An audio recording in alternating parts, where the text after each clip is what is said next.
Hello students, welcome to our an amazing channel SR academy.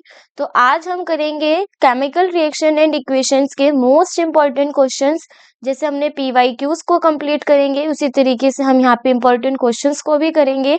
देखेंगे कि कौन कौन से टॉपिक हमारे इम्पोर्टेंट हैं और किन टॉपिक से किस तरीके के क्वेश्चंस हमारे हो सकते हैं। ये जो हमारे इम्पोर्टेंट क्वेश्चन है, ये मोस्टली उन पार्ट्स को लेकर के यहाँ पे मेंशन किए गए हैं जो हमारे पीवाईक्यूज में मेंशन है, जिससे हमें ये पता चल सकता है कि हमें इस चैप्टर में कौन से टॉपिक के अंदर सबसे ज्यादा ध्यान देना है।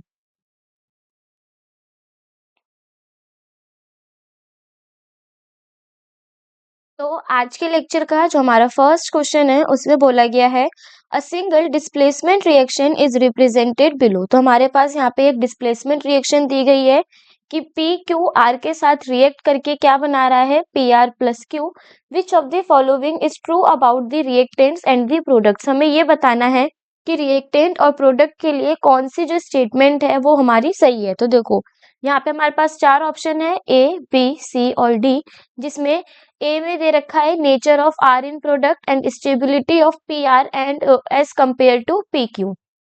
तो सबसे पहले अगर हम यहाँ रिएक्शन देखें, वो क्या है हमारी पी क्यू जब आर के साथ रिएक्ट करते हैं तो किसकी फॉर्मेशन कर रहे हैं, पी आर की और साथ में क्यू की। अब ये जो हमारी रिएक्शन है वो कैसी है, सिंगल डिस्प्लेसमेंट रिएक्शन है, जिसके अंदर जो हमारा आर है वो ये आर क्या करता है, इस क्यू को डिस्प्लेस करके क्या बन जाता है, पी आर। और किसकी फॉर्मेशन होगी, क्यू की। अब इस कंडीशन में आर ने क्या किया है, क्यू को डिस्प्लेस किया है। तो यहाँ पे हम ये देख सकते हैं कि जो आर होगा वो ज्यादा रिएक्टिव होगा एज कंपैरिजन टू क्यू। इसका मतलब ये है कि जो पी आर हमारा ये प्रोडक्ट बनेगा, ये कैसा होगा, मोस्ट स्टेबल, ज्यादा स्टेबल होगा, क्योंकि आर ने क्या किया था, क्यू को डिस्प्लेस किया था। अब अगर हम देखें तो हमारे पास पी आर की स्टेबिलिटी के दो ऑप्शन है, एक है ऑप्शन नंबर ए और एक है हमारे पास इसमें ऑप्शन नंबर बी। अब हमें यहाँ पे आर के नेचर को देखना है कि आर हमारा कैटायन होगा या एनायन होगा। तो देखो, जो हमारा आर है अगर मेटल हुआ, अब इसमें जो हमें आर के नेचर को बताना है, इस रिएक्शन में जो हमारा आर है वो मेटल भी हो सकता है और नॉन मेटल भी हो सकता है। अगर आर हमारा मेटल होगा तो वो क्या करेगा, कैटायन को डिस्प्लेस करेगा कंपाउंड पी क्यू से, तो आर कैसा हो जाएगा, पॉजिटिव। यानी यहाँ पे अगर हम लिखें, अगर आर हमारा मेटल हुआ तो वो कैसा होगा, पॉजिटिव यानी कैटायन। और आर अगर हमारा नॉन मेटल हुआ तो वो हमारा कैसा होगा, इसमें नेगेटिव। लेकिन क्वेश्चन के अंदर हमें क्या गिवन है कि जो हमारा पीआर है वो ज्यादा स्टेबल है। अगर पीआर हमारा ज्यादा स्टेबल है तो इसका मतलब ये है कि जो हमारा आर होगा वो कैसा होगा, नॉन मेटल होगा, यानी नेगेटिव का चार्ज कैरी कर रहा होगा। तो ऑप्शन इसका कौन सा करेक्ट जाएगा, सी ऑप्शन हमारा इसका करेक्ट होगा कि जो पी आर है वो हमारा एनायन है और पी आर हमारा ज्यादा स्टेबल है, यानी option number C is a correct answer. Next है हमारे पास question number 2। Some of types of chemical reactions are listed below. हमारे पास यहाँ पे कुछ केमिकल रिएक्शंस दी गई है, जैसे decomposition reaction, combination reaction, displacement और डबल डिस्प्लेसमेंट। अब हमारे पास इसमें write two of the following chemical reactions are of the same type, हमें इसमें से देखा बताना है कि कौन सी ऐसी दो रिएक्शंस हैं वो जो सेम है। तो देखो, पी में हमारे पास दे रखा है AgNRO3 यानी सिल्वर नाइट्रेट को जब हम सोडियम क्लोराइड के साथ रिएक्ट कराते हैं तो वहां पे बनता है हमारा AgCl और NaNO3।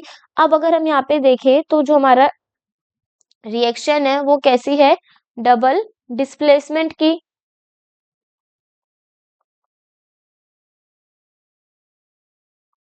सेकेंड है हमारे पास Q, जिसमें Mg plus twice of HCl react करके MgCl2 प्लस H2 बना रहा है। इसमें भी हमारी डिस्प्लेसमेंट है, लेकिन ये कैसी डिस्प्लेसमेंट है, सिंगल डिस्प्लेसमेंट रिएक्शन।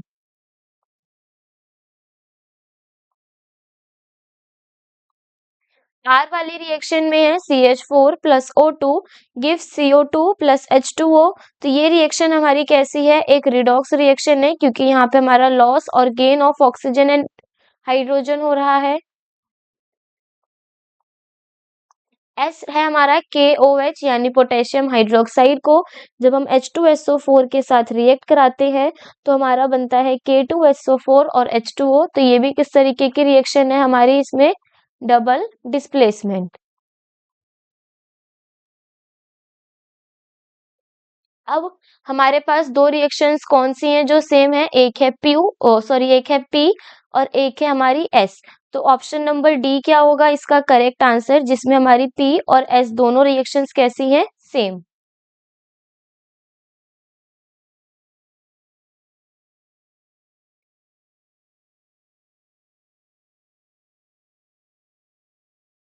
नेक्स्ट है हमारे पास question number 3। Some reactions require conditions like specific temperature pressure etc। कुछ रिएक्शंस में हमारी कंडीशंस की रिक्वायरमेंट होती है, जैसे टेम्परेचर हो गया, प्रेशर हो गया।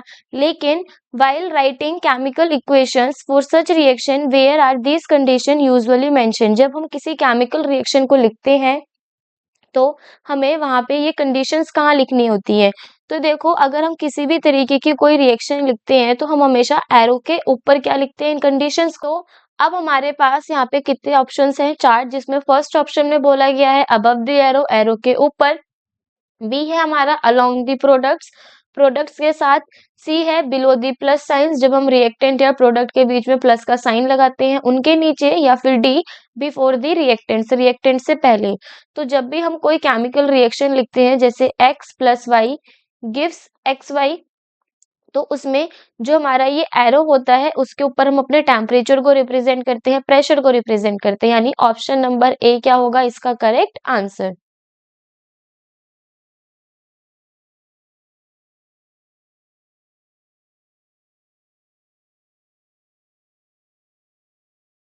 Question number 4 given here is the equation of a chemical reaction. हमारे पास यहाँ पे इक्वेशन दी गई है केमिकल रिएक्शन की।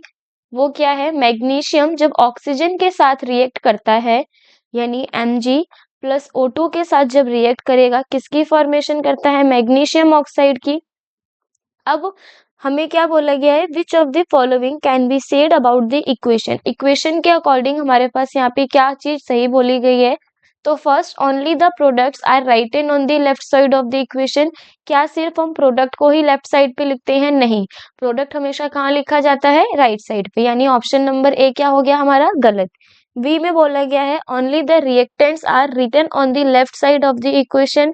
जो हमारे रिएक्टेंट्स हैं हमेशा उनको ही लेफ्ट साइड में लिखा जाता है इक्वेशन के। तो हाँ, ये हमारी कैसी स्टेटमेंट हो गई करेक्ट, यानी ऑप्शन नंबर बी क्या होगा इसका सही आंसर।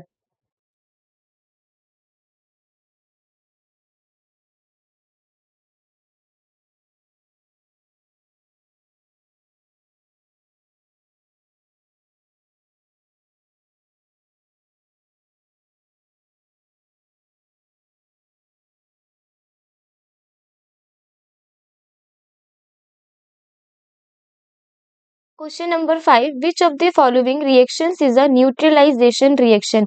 इनमें से कौन सी ऐसी रिएक्शन है जो कैसी रिएक्शन है, न्यूट्रलाइजेशन रिएक्शन। तो सबसे पहले न्यूट्रलाइजेशन रिएक्शन हमें पता होनी चाहिए वो क्या होती है, कि जब भी हम किसी एसिड को बेस के साथ रिएक्ट कराते हैं तो किसकी फॉर्मेशन होती है, सॉल्ट की और H2O की। ये होती है हमारी न्यूट्रलाइजेशन रिएक्शन। अब हमारे पास यहाँ पे चार रिएक्शंस दिए हैं, इनमें से हमें देखना है कि कौन सी ऐसी रिएक्शन है जो हमारी न्यूट्रलाइजेशन रिएक्शन को फॉलो करती है। तो देखो, Na क्या हो गया हमारा मेटल, यानी ऑप्शन नंबर ए गलत। Fe भी हो गया हमारा मेटल, यानी ऑप्शन नंबर बी भी गलत। सी है हमारा मैग्नीशियम ऑक्साइड और वाटर, यानी ऑप्शन नंबर सी भी गलत। अब ये जो हमारा HNO3 है वो क्या है, नाइट्रिक एसिड, जो किसके साथ रिएक्ट कर रहा है, सोडियम हाइड्रोक्साइड के साथ, जो क्या है हमारा एक बेस है। और जो हमें सॉल्ट में क्या देता है, सोडियम नाइट्रेट, और साथ ही साथ किसकी भी फॉर्मेशन हो रही है, वाटर की। तो यहाँ पे ये जो हमारा ऑप्शन नंबर डी है वो कैसी रिएक्शन होगी, एक न्यूट्रलाइजेशन रिएक्शन होगी।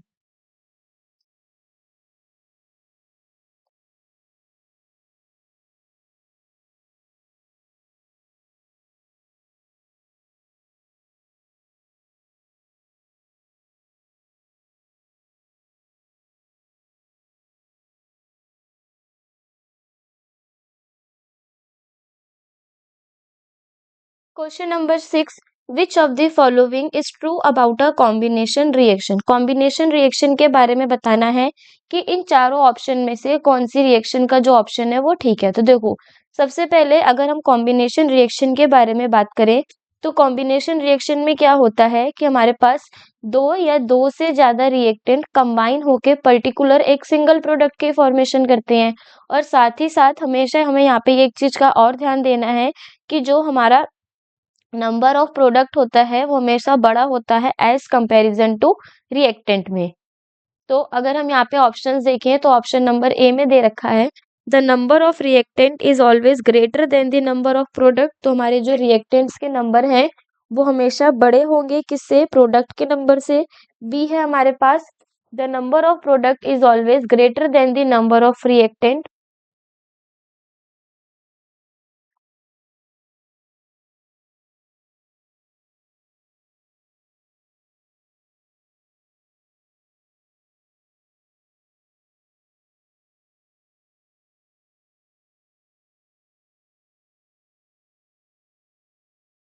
तो अगर हम देखें तो जो इसका ऑप्शन जाएगा ऑप्शन नंबर ए करेक्ट होगा कि जो नंबर ऑफ रिएक्टेंट्स होंगे वो हमेशा ज्यादा होंगे किससे, नंबर ऑफ प्रोडक्ट से। अगर हम यहाँ पे देखें तो हमारे कितने रिएक्टेंट है, दो रिएक्टेंट है और प्रोडक्ट कितना है, सिंगल एक प्रोडक्ट है।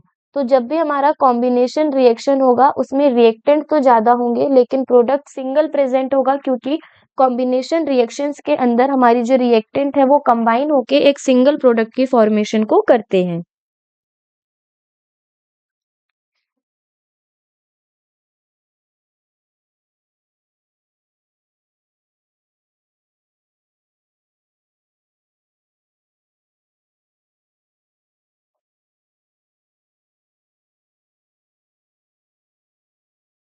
Question number 7, WSNO2। तो देखो यहाँ पे हमारे पास एक रिएक्शन गिवन है जिसमें WXYZ ये सारे हमारे पास क्या है, अल्फाबेटिकल टर्म्स है जिसमें हमें XYZ की वैल्यू को फाइंड करना है। यानी ये कौन से टॉपिक से रिलेटेड है, हमारी बैलेंसिंग से।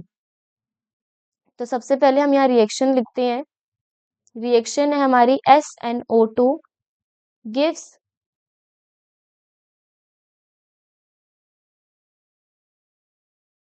ये रिएक्शन हमारी यहाँ पे गलत है, हो जाएगा XH2 जिसके थ्रू हमें मिल रहा है YSN प्लस ZH2O। तो अब हमें यहाँ पे ये W, X, Y और Z की क्या बतानी है, वैल्यू बतानी है।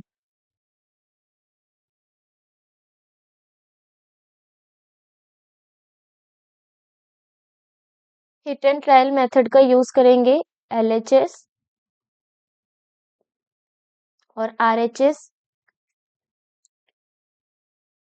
SNO और H। LHS में SN कितना है 1 और RHS में भी कितना है 1। ऑक्सीजन LHS में 2 है, RHS में 1 है। हाइड्रोजन LHS में 2 है और RHS में भी क्या है 2। तो सबसे पहले हम यहाँ पे किसको बैलेंस करेंगे, ऑक्सीजन को, क्योंकि बाकी सारी टर्म्स क्या है, हमारी बैलेंस है।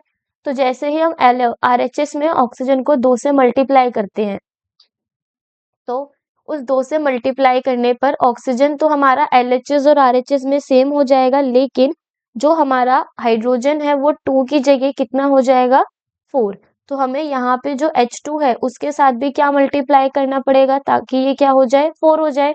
तो SN हमारा दोनों साइड सेम रहेगा, यानी W की वैल्यू कितनी आएगी 1 जो सब कंडीशन में है। X हो गया हमारा इसमें, एक्स हो जाएगा हमारा इसमें 2 यानी ऑप्शन नंबर बी, और सी जा रहे हैं। वाई हो जाएगा हमारा इसमें 1 जिसमें ऑप्शन नंबर सी में ही है हमारा वाई क्या 1। तो अगर हम ध्यान से देखें तो जो हमारा इसमें ऑप्शन करेक्ट होगा वो होगा ऑप्शन नंबर सी, यानी यहाँ पर 1 होगा, देन 2, 1 और 2।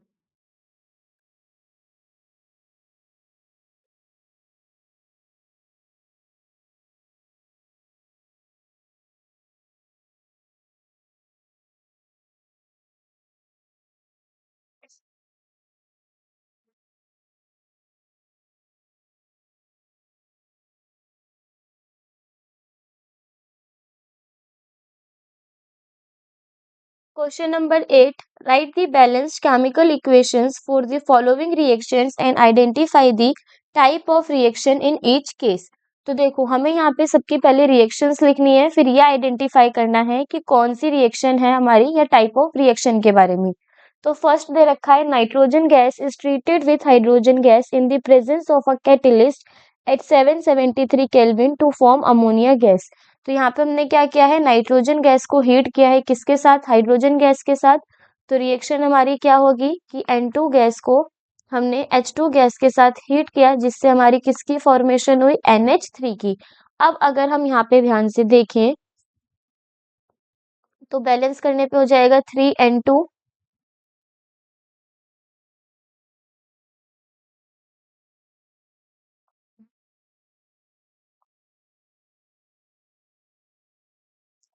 2NH3 और जो हमारा हाइड्रोजन है वो कितना हो जाएगा 3। ठीक है। अब देखो यहाँ पे दो रिएक्टेंट मिल करके एक सिंगल प्रोडक्ट की फॉर्मेशन करते हैं, तो ये जो हमारी रिएक्शन होगी वो किस तरीके की रिएक्शन होगी, वो हो जाएगी हमारी इसमें कॉम्बिनेशन रिएक्शन।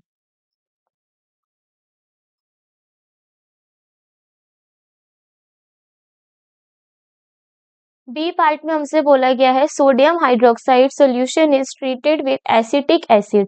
सोडियम हाइड्रोक्साइड का सॉल्यूशन है, यानी ये क्या हो गया NaOH, जिसको ट्रीट किया गया है एसिटिक एसिड के साथ यानी CH3COOH के साथ, जिससे हमारा सोडियम एसीटेट और वाटर की फॉर्मेशन हुई है। तो यहाँ पे हम अगर इसकी रिएक्शन लिखें तो वो होगी NaOH को जब हमने रिएक्ट कराया CH3COOH के साथ, तो हमारा बना सोडियम एसीटेट यानी CH3COONA, और साथ में किसकी फॉर्मेशन हुई, वाटर की यानी H2O की। अब अगर हम इस रिएक्शन को देखें तो ये हमारी जो रिएक्शन है वो ऑलरेडी बैलेंस है, और ये कौन सी रिएक्शन हुई, NaOH हो गया हमारा इसमें बेस, CH3COOH हो गया हमारा इसमें एसिड, CH3COONA यानी सॉल्ट हो गया ये, और वाटर। और इस टाइप के रिएक्शन को हम क्या बोलते हैं, न्यूट्रलाइजेशन रिएक्शन।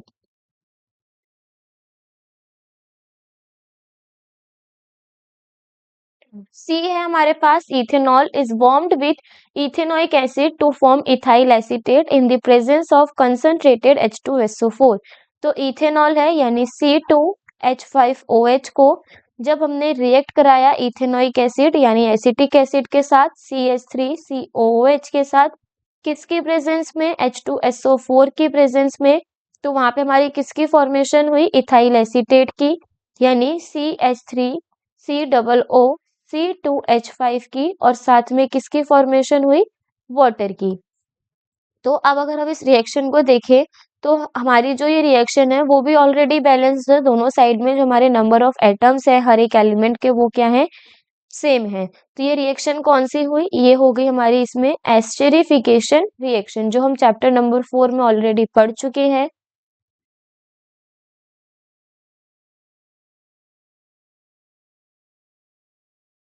डी है हमारे पास ethene is burned in the presence of oxygen to form carbon dioxide water and releases heat and light. तो जब हम इथीन को किसके साथ रिएक्ट कराते हैं, ऑक्सीजन के साथ, यानी C2H4 को जब हम ऑक्सीजन के साथ रिएक्ट कराते हैं तो किसकी फॉर्मेशन होती है, CO2 की और वाटर की, और रिलीज होती है हीट एंड लाइट। अब अगर हम देखें तो ये रिएक्शन हमारी बैलेंस नहीं है, इसको बैलेंस करेंगे। बैलेंस करने पे ये हो जाएगा C2H4, ऑक्सीजन हमारे इधर 3 है, then 3O2 twice of CO2 gives 2H2O। अगर हम इस रिएक्शन के बारे में बात करें कि किस तरीके की रिएक्शन है, तो यहाँ पे हमने कार्बन के कंपाउंड को ऑक्सीजन की प्रेजेंस में बर्न किया है क्योंकि उससे लाइट प्रोड्यूस हो रही है। तो ये हो जाएगी हमारी एक तरीके की कंबशन रिएक्शन।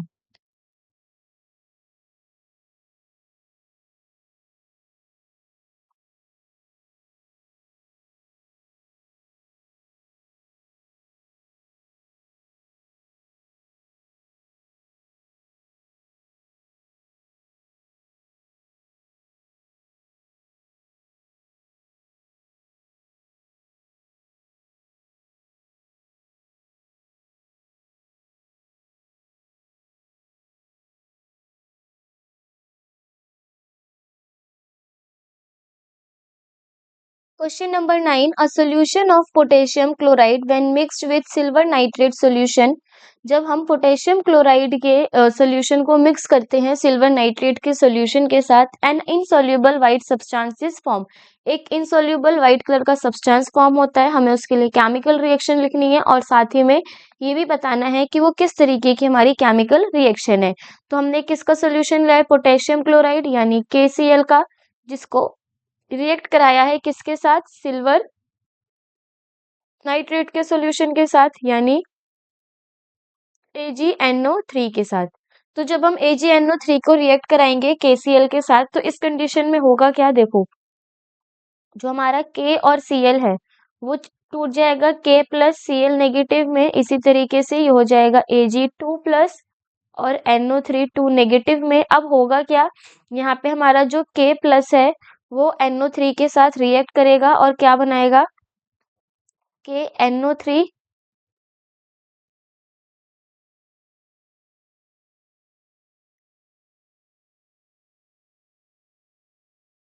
और Cl Ag के साथ रिएक्ट करके क्या बनाएगा, AgCl। तो जो हमारे प्रोडक्ट बनेंगे वो होंगे KNO3 और AgCl। ठीक है। अब अगर हम यहाँ पे ध्यान से देखें तो यहाँ पे हो क्या रहा है, आयंस का एक्सचेंज हो रहा है और जिस रिएक्शन के अंदर आयंस का एक्सचेंज होता है वो कौन सी रिएक्शन होती है, हमारी डबल डिस्प्लेसमेंट रिएक्शन। अब साथ ही साथ यहाँ पे क्वेश्चन में एक चीज और बोली गई है कि हमारा यहाँ पे व्हाइट कलर का इनसॉल्युबल सब्सटेंस की फॉर्मेशन होती है। तो ये जो इनसॉल्युबल सब्सटेंस है वो है हमारा AgCl और जिस कंडीशन में हमारे प्रेसिपिटेट की फॉर्मेशन होती है उस रिएक्शन को हम प्रेसिपिटेशन रिएक्शन भी बोलते हैं।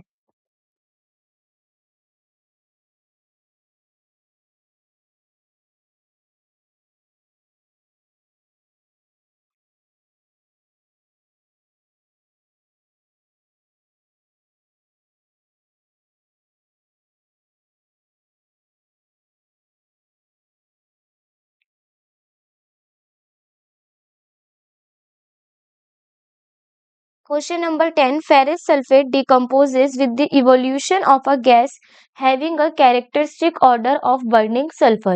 क्या बोला गया है, जो हमारा फेरस सल्फेट है वो डिकम्पोज कर होता है तो उसमें से एक गैस निकलती है जिसकी जो ऑर्डर है वो कैसा होता है, बर्निंग सल्फर की तरह। Right the chemical equation involve and identify the type of reaction. तो यहाँ पे हमें रिएक्शन लिखनी है। तो सबसे पहले जब हमने फेरस सल्फेट को क्या किया, हीट किया, तो वहां पे किसकी फॉर्मेशन होगी, Fe2O3 यानी फेरिक ऑक्साइड की, सल्फर डाइऑक्साइड की और सल्फर ट्राइऑक्साइड की। तो यहाँ पे हम इसको मेंशन करेंगे, Fe2O3 क्या है,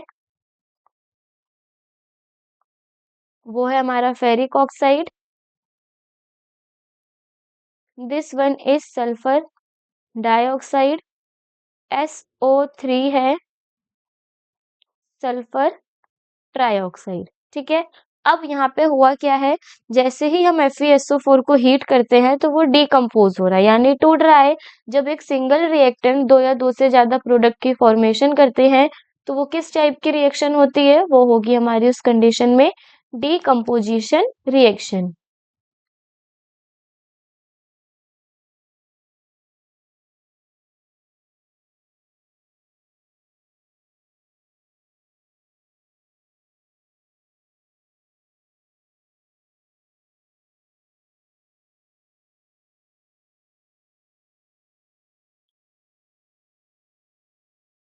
Question number 11.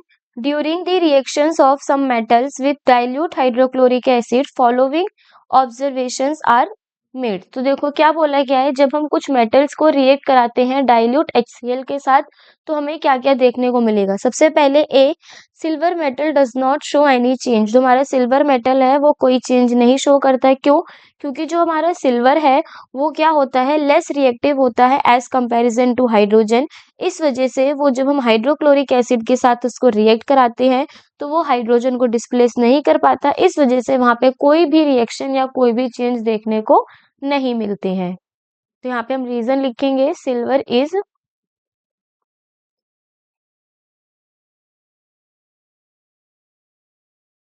less reactive than hydrogen,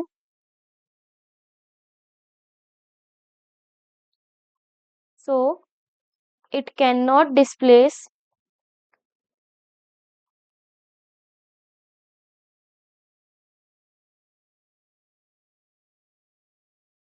hydrogen from dilute hydrochloric acid.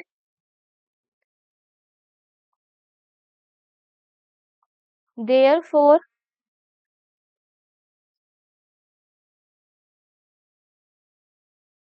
no reaction occurs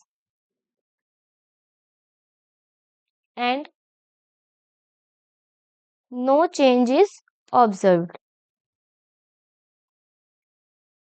B में हमसे बोला गया है the temperature of the reaction mixture rises when aluminium is added.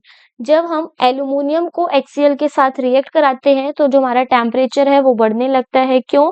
क्योंकि जब हम HCl को रिएक्ट कराएंगे एल्यूमिनियम के साथ तो वहां पे हमारी एक्सोथर्मिक रिएक्शन होती है। इसका मतलब उसमें से हीट रिलीज होगी जिसकी वजह से टेम्परेचर क्या होने लगता है, राइजन अप यानी ऊपर बढ़ने लगता है।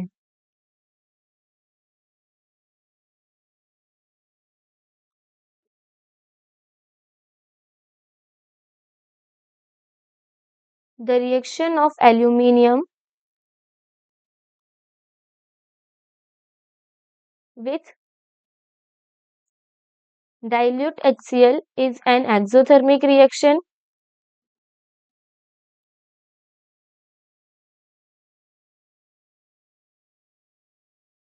This means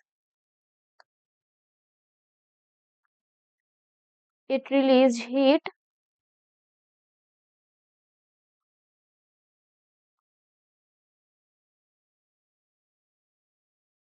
causing the temperature of the reaction mixture to rise.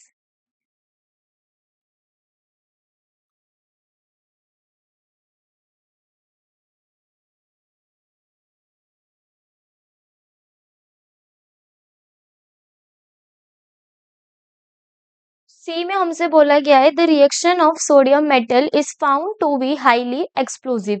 जब हम HCl को सोडियम मेटल के साथ रिएक्ट कराते हैं तो वो बहुत हाईली एक्सप्लोजिव होता है। क्यों? क्योंकि जब हमारा जो सोडियम है वो बहुत हाईली रिएक्टिव मेटल है। पूरी रिएक्टिविटी सीरीज में सेकेंड नंबर पे तो हमारा सोडियम ही आता है, तो वो बहुत ज्यादा हाईली रिएक्टिव है। अब जब हम उसे डाइल्यूट HCl के साथ रिएक्ट कराते हैं तो वो बहुत हाईली एक्सोथर्मिक और विग्रस हीट उसमें से रिलीज होती है जिसकी वजह से हाइड्रोजन गैस प्रोड्यूस होती है और उससे कोई भी एक्सप्लोजिव रिएक्शन भी हो सकती है।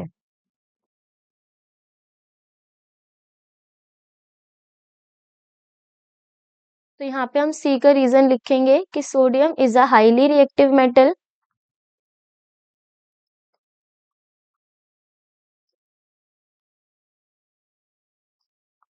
It's reaction with its reaction with dilute hydrochloric acid is vigorous and highly exothermic,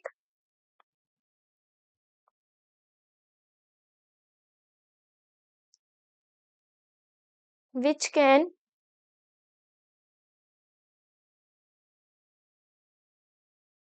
cause the hydrogen gas produced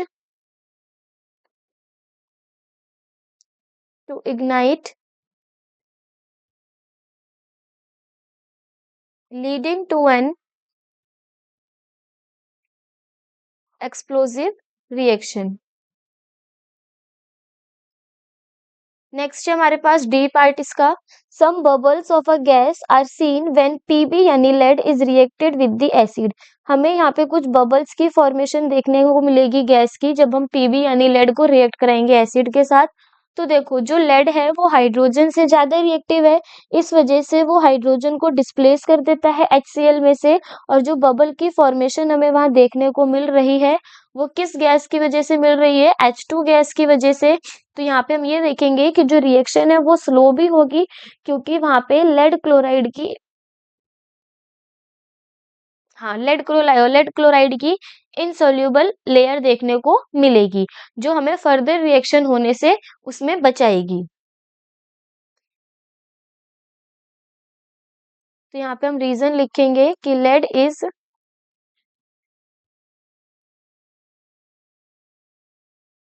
more reactive than hydrogen, so it can displace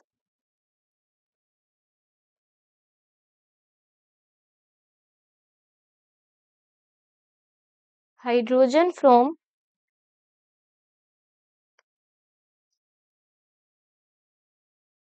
dilute hydrochloric acid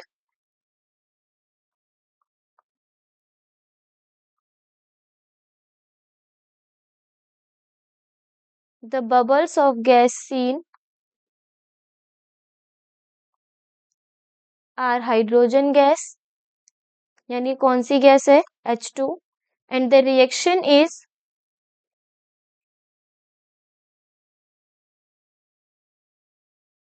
slow because of a layer of insoluble lead chloride, यानी PbCl2 is formed on the surface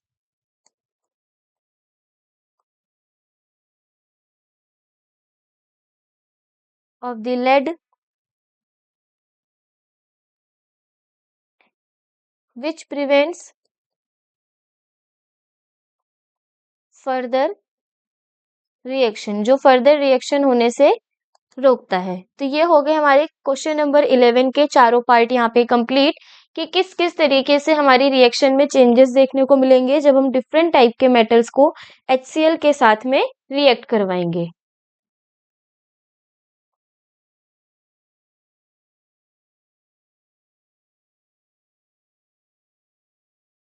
question number 12 में हमसे बोला गया है, right a balanced chemical equation for each of the following reactions and also classify them.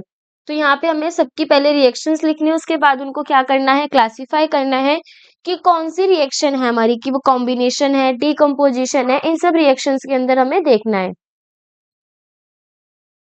तो first हमारे पास क्या दे रखा है? Lead acetate solution is treated with dilute hydrochloric acid to form lead chloride and acetic acid solution। जब हम lead acetate को, lead हो गया हमारा Pb, एसीटेट के साथ है तो ये हो जाएगा CH3 C डबल O, जिसका होल ट्वाइस है। अब इसको हमने ट्रीट किया है किसके साथ? HCl के साथ। तो जब हम इसको HCl के साथ ट्रीट करते हैं तो हमें क्या मिलता है? लेड क्लोराइड, यानी PbCl2, और साथ में एसिटिक एसिड सॉल्यूशन, यानी CH3C OOH। अब हम अगर रिएक्शन को बैलेंस करें तो ये हो जाएगा हमारा twice of CH3COOH and this one is twice of HCl। अब अगर हम यहाँ पे ध्यान से देखें इस बैलेंस्ड केमिकल इक्वेशन में, तो Pb जो है वो हो जाएगा हमारा Pb2+ और CH3CO नेगेटिव। ऐसे ही HCl में हो जाएगा H+ और Cl नेगेटिव। तो यहाँ पे क्या हो रहा है? आयंस का एक्सचेंज हो रहा है। जहाँ पे आयंस के एक्सचेंज की वजह से रिएक्शन होती है, उस रिएक्शन को हम क्या बोलते हैं? Double displacement reaction.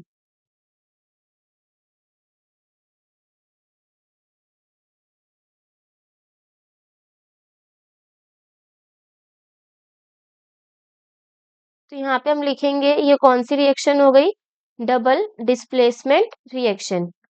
B part में हमसे बोला गया है, a piece of sodium metal is added to absolute ethanol to form sodium ethoxide and hydrogen gas.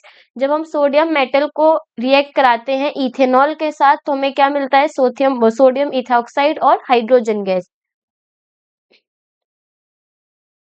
तो बी हो गया हमारा सोडियम, जिसको किसके साथ रिएक्ट करा रहे हैं, इथेनॉल के साथ, यानी C2H5OH के साथ, जिससे मिलेगा हमें सोडियम इथॉक्साइड, यानी C2H5ONA, और साथ में कौन सी गैस, हाइड्रोजन गैस। अगर हम इस रिएक्शन को बैलेंस करें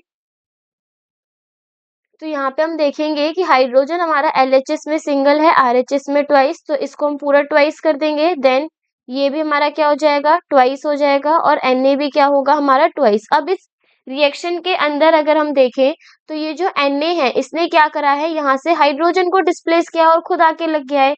तो ये किस तरीके की डिस्प्लेसमेंट हुई, सिंगल डिस्प्लेसमेंट, डिस्प्लेसमेंट रिएक्शन, लेकिन कैसी, सिंगल। नाउ सी पार्ट है हमारे पास, जिसमें बोला गया है आयरन ऑक्साइड यानी Fe2O3 on heating with carbon monoxide CO के साथ जब हम उसे हीट करेंगे तो हमें क्या मिलेगा, solid iron and liberates carbon dioxide. तो देखो क्या था हमारा Fe2O3, जिसको रिएक्ट करा रहे हैं कार्बन मोनोऑक्साइड के साथ, तो मिलेगा हमें Fe आयरन और कौन सी गैस, कार्बन डाइऑक्साइड गैस।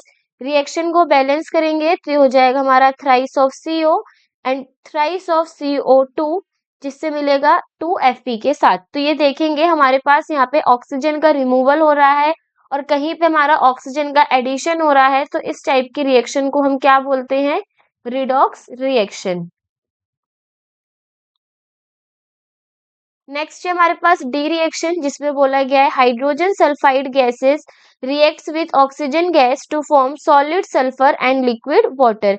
जब हम हाइड्रोजन सल्फाइड यानी H2S को रिएक्ट कराते हैं ऑक्सीजन के साथ, तो हमें क्या मिलता है, उसमें सल्फर मिलता है और साथ में क्या मिलेगा, वाटर की फॉर्मेशन होगी।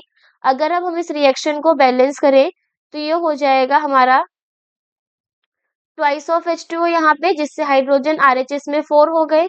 इसको भी हम बैलेंस करेंगे, हाइड्रोजन तो 4 हो गए लेकिन सल्फर 2 एक्स्ट्रा हो गए, तो यहाँ पे भी हमारा क्या आ जाएगा, ट्वाइस ऑफ S। अब देखो यहाँ पे पहला हमारा सल्फाइड था, सल्फाइड से सल्फाइड रिमूव हुआ, किसका ऐड हुआ, ऑक्सीजन का।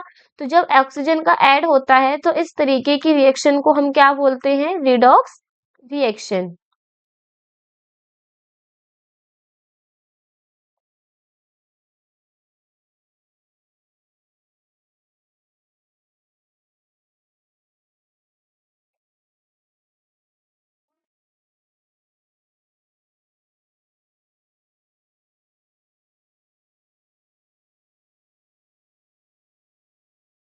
Question number 13, why do we store silver chloride in dark coloured bottle. क्यों हम सिल्वर क्लोराइड को कौन सी बॉटल्स के अंदर, डार्क कलर की बॉटल्स के अंदर रखते हैं। तो देखो जो हमारा AgCl2 है, यानी जो सिल्वर क्लोराइड है, इसका फॉर्मूला क्या हो गया, AgCl2। तो जब हम AgCl2 को डार्क कलर की बॉटल के अंदर इस वजह से रखते हैं क्योंकि वो लाइट सेंसिटिव होता है, और वो जैसे ही लाइट के कांटेक्ट में आता है वो डिकम्पोज हो जाता है AgCl किसमें, Ag और Cl2 में। तो यहाँ पे हम रीजन लिखेंगे कि we store silver chloride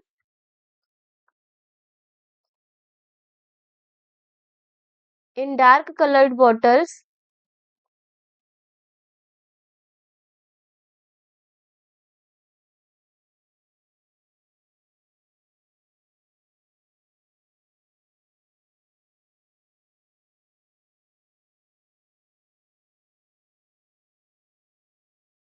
because it is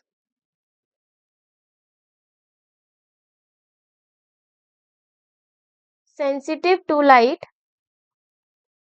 and decomposes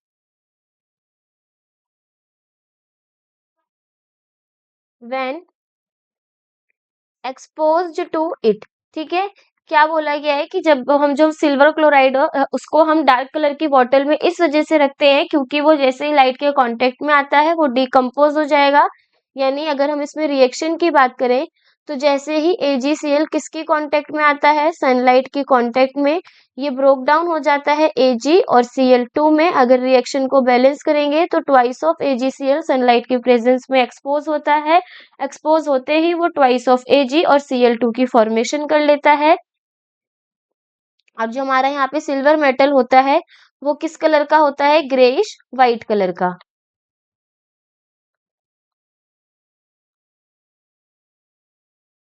और जो हमारी यहाँ पे क्लोरीन गैस होगी वो किस कलर की होगी, येलो कलर की गैस का फॉर्मेशन होगा।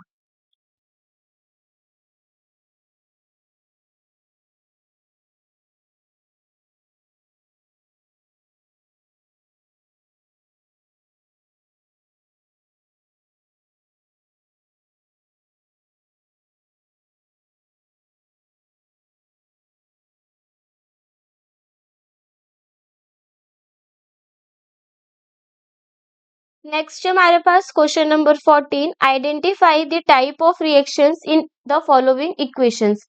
हमें क्या करना है, यहाँ पे टाइप ऑफ रिएक्शंस को आइडेंटिफाई करना है कि कौन सी रिएक्शन हमारी किस टाइप की है। तो सबसे पहले है हमारी CH4 plus twice of O2 gives CO2 plus 2H2O। अगर हम इस रिएक्शन में ध्यान से देखें तो यहाँ पे क्या हो रहा है, ऑक्सीजन का ऐड हो रहा है, ठीक है। और यहाँ पे अगर हम देखें जो CH4 है उसका क्या हो रहा है, कंबशन हो रहा है, यानी उसको हम जला रहे हैं ऑक्सीजन की प्रेजेंस में। अब इसमें ये CH4 है क्या, CH4 हो गया हमारा मीथेन। जब मीथेन को ऑक्सीजन के साथ रिएक्ट कराते हैं तो जब कार्बन डाइऑक्साइड और वाटर की फॉर्मेशन होती है, और इस टाइप की रिएक्शन को हम क्या बोलते हैं, कंबशन रिएक्शन बोलते हैं।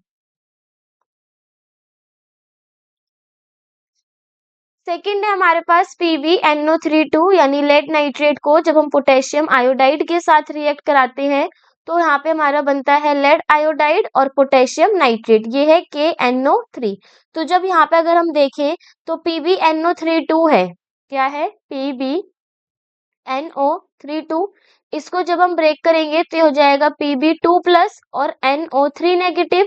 वहीं अगर हम Ki को ब्रेक करेंगे तो ये हो जाएगा K प्लस और I नेगेटिव। अब PbI के साथ मिलके क्या बना रहा है, PbI2, और NO3 K के साथ मिलके क्या बना रहा है, KNO3, यानी आयंस का एक्सचेंज हो रहा है। तो ये किस तरीके की रिएक्शन होगी, double displacement reaction.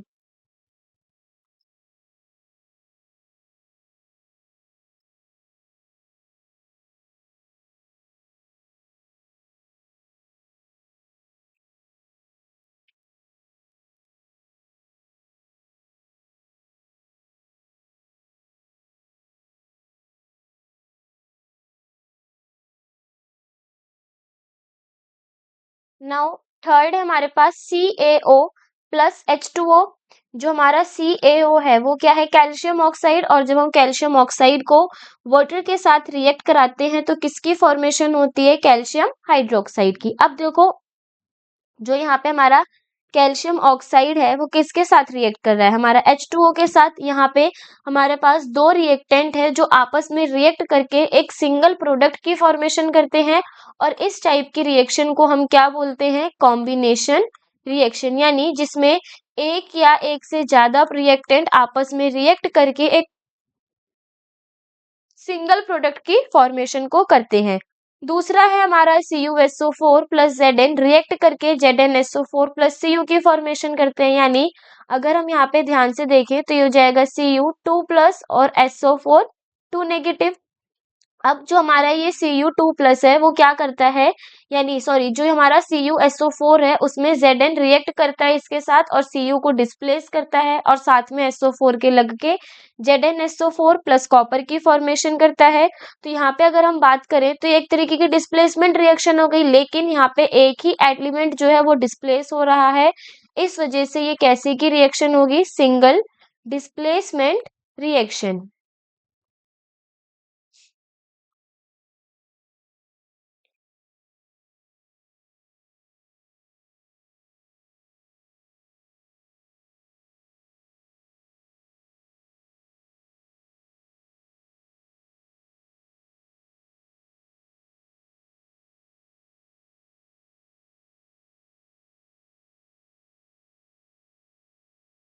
Question number 15. A silver article generally turns black when kept in the open for a few days, एक जो हमारे सिल्वर के आर्टिकल होते हैं यानी चांदी के जो आर्टिकल्स होते हैं वो कैसे हो जाते हैं, ब्लैक हो जाते हैं जब हम उन्हें खुला छोड़ देते हैं ऑक्सीजन की प्रेजेंस में। Then the article when rubbed with toothpaste again start shining, और जब हम उसे टूथपेस्ट से रब करते हैं तो दोबारा से शाइन करने लगते हैं।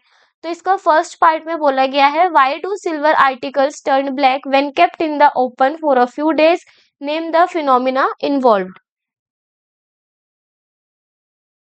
तो हमें यहाँ पे बताना है कि क्यों हमारा जो सिल्वर आर्टिकल है वो ब्लैक हो जाता है जब हम उसे ओपन छोड़ते हैं, और उसमें किस फिनोमिने की कौन सा फिनोमिना वहां पे हो रहा है। तो देखो, जब हमारा सिल्वर आर्टिकल बाहर ओपन रहता है एयर में, तो वो इन्वायरमेंट में प्रेजेंट सल्फर कंपाउंड के साथ रिएक्ट करता है और किसकी फॉर्मेशन करता है, हाइड्रोजन सल्फाइड की। और इस वजह से वो किस कलर का हो जाता है, ब्लैक कलर का हो जाता है। यानी अगर हम यहाँ पे देखें,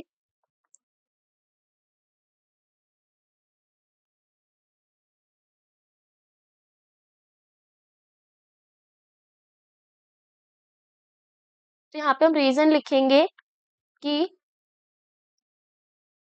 silver articles turn black because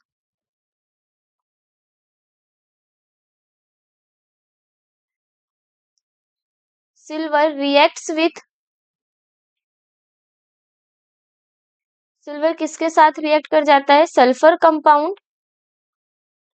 अब सल्फर कंपाउंड कैसे हो गए, जैसे कि हो गया हमारे इसमें hydrogen sulphide,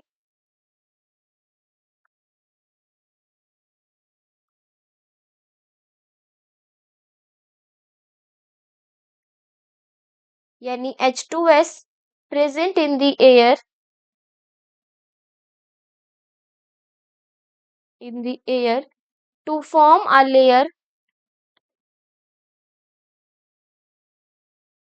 of silver sulphide. ठीक है, जो हमारा सिल्वर होता है वो एटमॉस्फेयर के कांटेक्ट में आता है, एयर के कांटेक्ट में आता है, जिसके साथ उसके ऊपर सिल्वर सल्फाइड की लेयर जम जाती है यानी Ag2S की फॉर्मेशन होती है।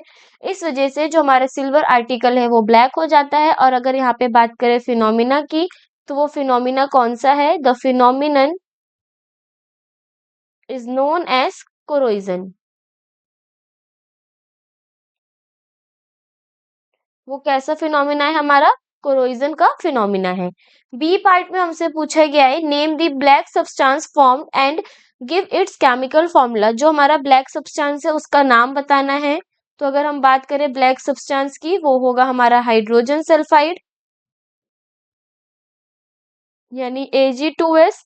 और इसका केमिकल फॉर्मूला हमने लिख दिया। अगर इसके नाम की बात करें तो ये हो जाएगा हमारा सिल्वर सल्फाइड।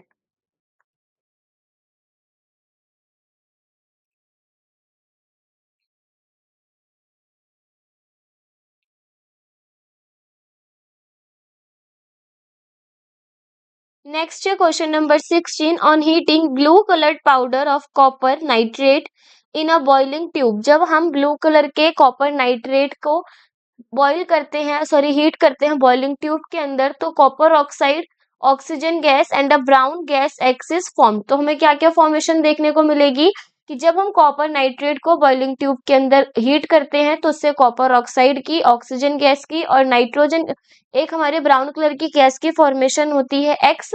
तो अब हमसे ए पार्ट में क्या बोला गया है, right a balanced chemical equation of the reaction. हमें यहाँ पे इस पूरे रिएक्शन की केमिकल इक्वेशन लिखनी है। तो वो क्या है, कॉपर नाइट्रेट यानी CuNO3 2। इसको हमने क्या किया है, हीट करने पर किसकी फॉर्मेशन हो रही है, कॉपर ऑक्साइड की, ऑक्सीजन गैस की, और यहाँ पे एक हमारी एक्स कलर की गैस की फॉर्मेशन होती है। वो कैसी गैस है, ब्राउन गैस है। हमें अगर यहाँ पे देखें तो बी पार्ट में अब हमसे क्या पूछा गया है, identify the brown gas x evolve. हमें यहाँ पे ब्राउन गैस एक्स का नाम बताना है।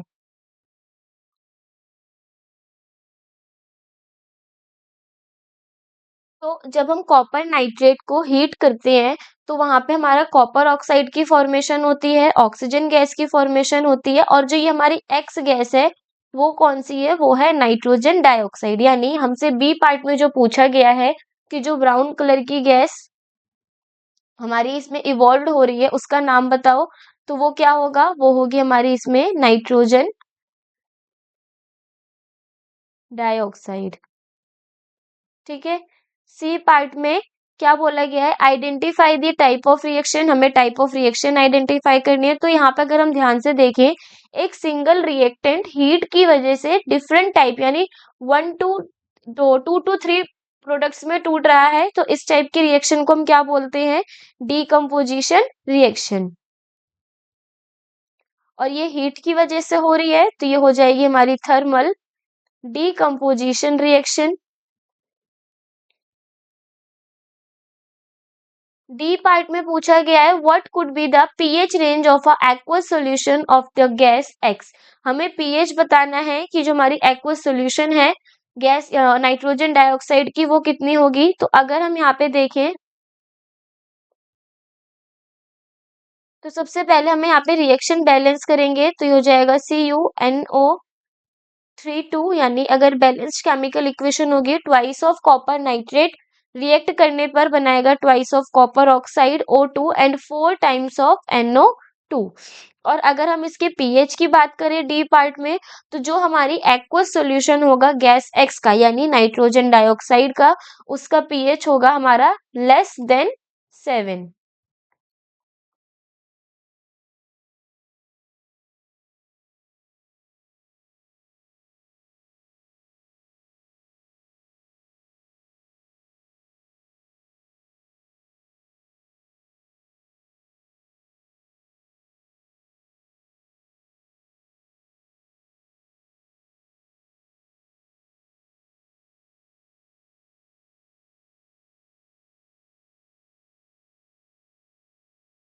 Question number 17, give the characteristics test for the following cases. Gases, हमें अलग अलग गैसेस के लिए क्या दिखाना है, इसमें टेस्ट बताने हैं कि कौन कौन से टेस्ट हमारे होंगे। जैसे कार्बन डाइऑक्साइड के लिए कार्बन डाइऑक्साइड गैस के लिए हम कौन सा टेस्ट करेंगे, सल्फर डाइऑक्साइड गैस के लिए कौन सा टेस्ट करेंगे, ऐसे ही ऑक्सीजन और हाइड्रोजन का भी हमें यहाँ पे देखना है कि किस तरीके से हम उसकी कैरेक्टरिस्टिक्स को टेस्ट करेंगे। तो पहले हम CO2 गैस की बात करते हैं। तो देखो CO2 गैस की कैरेक्टरिस्टिक्स को टेस्ट करने के लिए जब हम कार्बन डाइऑक्साइड गैस को पास कराते हैं कैल्शियम हाइड्रोक्साइड सॉल्यूशन यानी लाइम वाटर के साथ, तो वो क्या सॉल्यूशन जो है वो हमारा मिल्की कलर का हो जाता है, क्योंकि वहां पे किसकी फॉर्मेशन होती है, कैल्शियम कार्बोनेट की।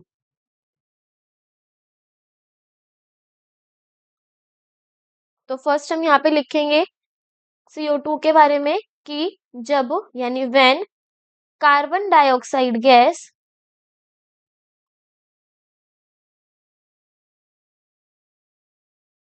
is passed through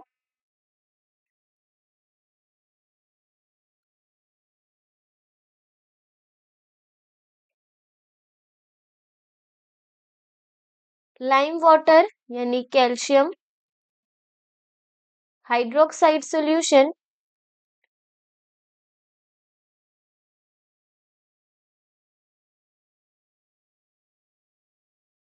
it turns milky due to the formation of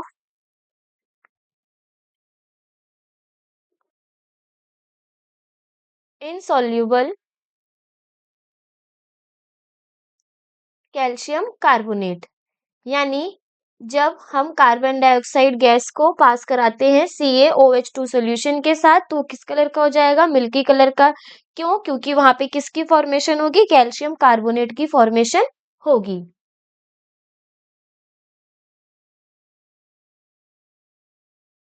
B है हमारे पास SO2। अब हमें यहाँ पे कैरेक्टरिस्टिक्स टेस्ट देखना है, किसके लिए, सल्फर डाइऑक्साइड के लिए। तो जो हमारा सल्फर डाइऑक्साइड है उसके कैरेक्टरिस्टिक्स टेस्ट के लिए जब हम अपनी SO2 गैस को पास कराएंगे पोटेशियम परमैंगनेट के सॉल्यूशन के साथ, और वो कैसा पोटेशियम परमैंगनेट सॉल्यूशन, एसिडिफाइड, तो उस कंडीशन में हमारी किस तरह एक पर्पल कलर का सॉल्यूशन बनेगा, और वो कैसा हो जाएगा, जो हमारा पर्पल कलर का सॉल्यूशन है पोटेशियम परमैंगनेट का, वो किस में चेंज हो जाएगा, कलरलेस हो जाएगा, यानी उसका कलर क्या हो जाएगा, गायब हो जाएगा। अब सेम पहले हम इस ए वाले की बात करते हैं। ए वाले में जो हमने कार्बन डाइऑक्साइड का टेस्ट किया था, उसमें अगर हम इसकी केमिकल इक्वेशन लिखे, केमिकल रिएक्शन, तो वो क्या थी, कैल्शियम हाइड्रोक्साइड को जब हम रिएक्ट कराते हैं कार्बन डाइऑक्साइड के साथ तो किसकी फॉर्मेशन होती है? कैल्शियम कार्बोनेट की और वाटर की। अब हम यहाँ पे इसी तरीके से सल्फर डाइऑक्साइड का भी लिखते हैं। तो बी में है हमारा सल्फर डाइऑक्साइड, यानी when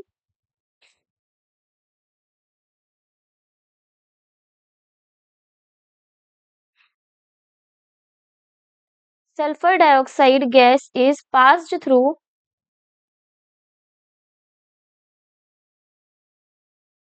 an acidified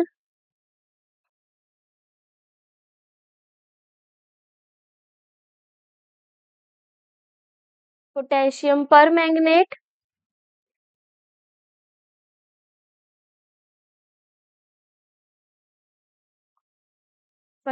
solution. The purple color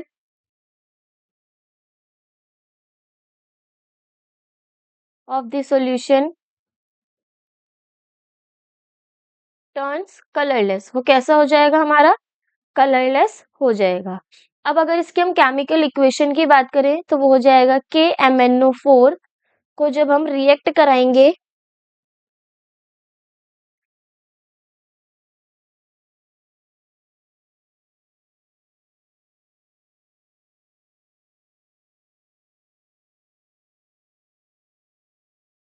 plus H2O gives K2SO4 plus MnSO4 plus में H2SO4। ठीक है, तो जो हमारा पोटेशियम परमैंगनेट हम यहाँ पे यूज करते हैं सल्फर डाइऑक्साइड गैस के साथ ट्रीट कराते हैं, तो जो ये हमारा पोटेशियम परमैंगनेट है यानी KMnO4 है वो पर्पल कलर से किस में चेंज हो जाएगा? कलरलेस में।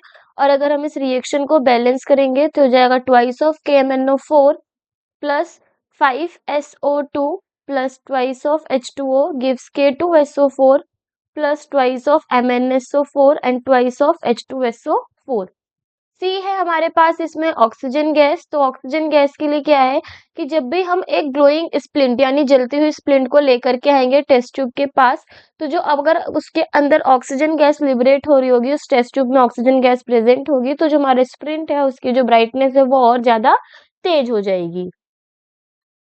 यानी यहाँ पे हम लिखेंगे ऑप्शन सी O2 गैस के कैरेक्टरिस्टिक्स के लिए कि when a glowing splint is introduced into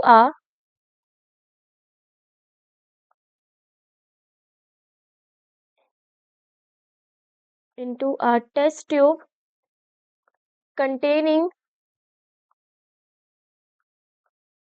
oxygen gas, the splint relights। जो स्प्लिंट है वो क्या हो जाता है? रिलाइट्स, यानी और ज्यादा उसकी ब्राइटनेस तेज हो जाती है। डी में है हमारा hydrogen gas.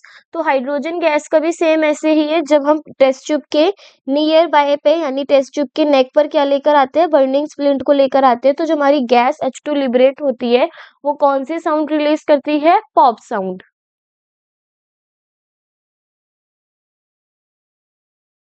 When a burning splint is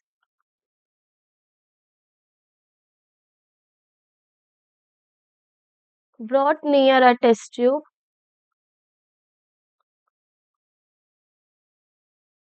containing hydrogen gas,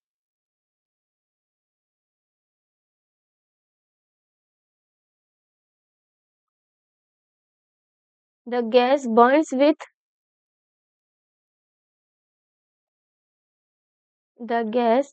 with a pop sound. कैसे की साउंड आएगी उस कंडीशन में? पॉप साउंड आएगी।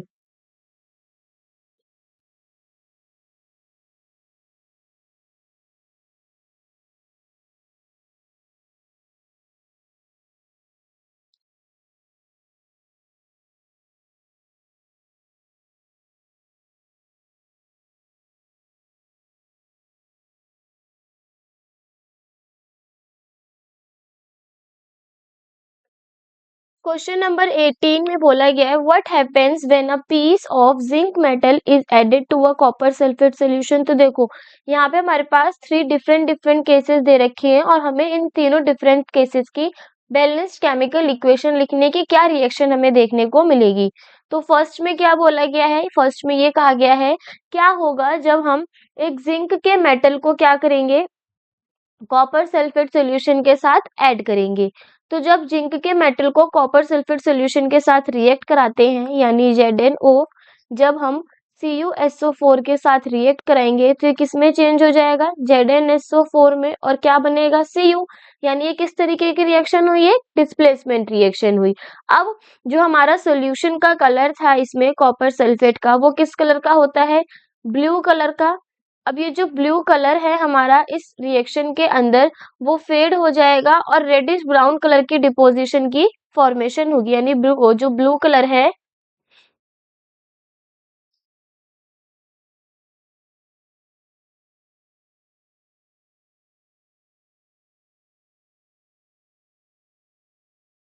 यहाँ पे हम लिखेंगे blue colour fades and a reddish brown and a reddish brown deposit forms. तो ये जो कॉपर है वही हमारा रेडिश ब्राउन क्या है, डिपोजिशन है जो फॉर्म होगा। बी हमसे बोला गया है aluminium metal is added to dilute hydrochloric acid.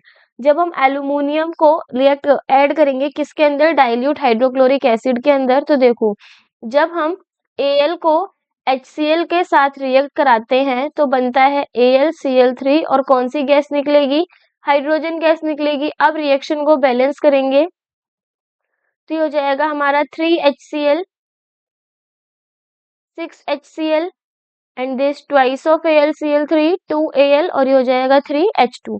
अब इसमें होगा क्या, जब हम एल्यूमिनियम के मेटल को डाइल्यूट हाइड्रोक्लोरिक एसिड के साथ रिएक्ट कराते हैं तो यहाँ पर भी कौन सी रिएक्शन देखने को मिल रही है, डिस्प्लेसमेंट रिएक्शन। क्यों, क्योंकि जो एल्यूमिनियम है वो हाइड्रोजन को डिस्प्लेस करके Cl के साथ बॉन्डिंग करता है और AlCl3 यानी एल्यूमिनियम क्लोराइड की फॉर्मेशन को करेगा। और साथ में कौन सी गैस निकलेगी इसमें, हाइड्रोजन गैस। सी बोला गया है silver metal is added to a copper sulphate solution. हमें क्या बोला गया है, सिल्वर मेटल। तो एक चीज और, अगर हम यहाँ पे अपनी रिएक्टिविटी सीरीज लिखे,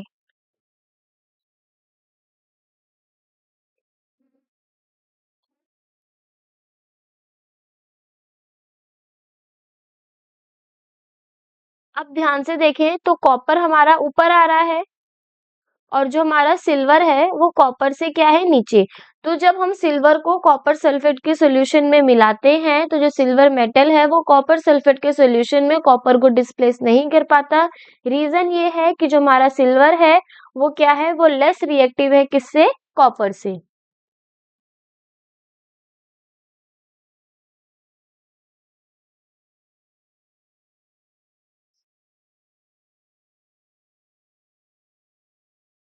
When silver metal is added to copper sulfate solution, no reaction occurs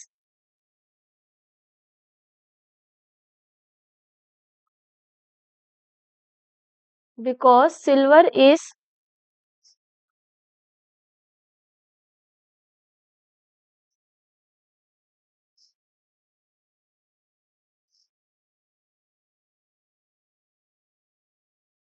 less reactive than copper। क्योंकि सिल्वर क्या है, कॉपर से लेस रिएक्टिव है।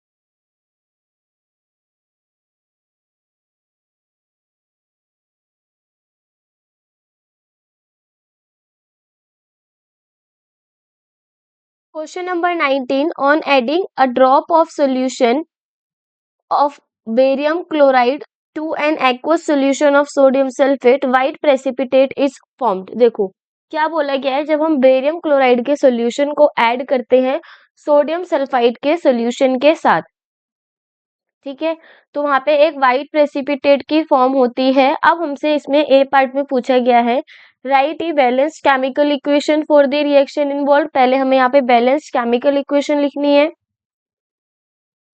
Then write other name can be given to this precipitation reaction. इस precipitation reaction को हम और क्या नाम दे सकते हैं? सबसे पहले देखो, इसके ए पार्ट में बोले करेंगे हम, इसके केमिकल इक्वेशन लिखेंगे। कैसी? Balanced chemical equation.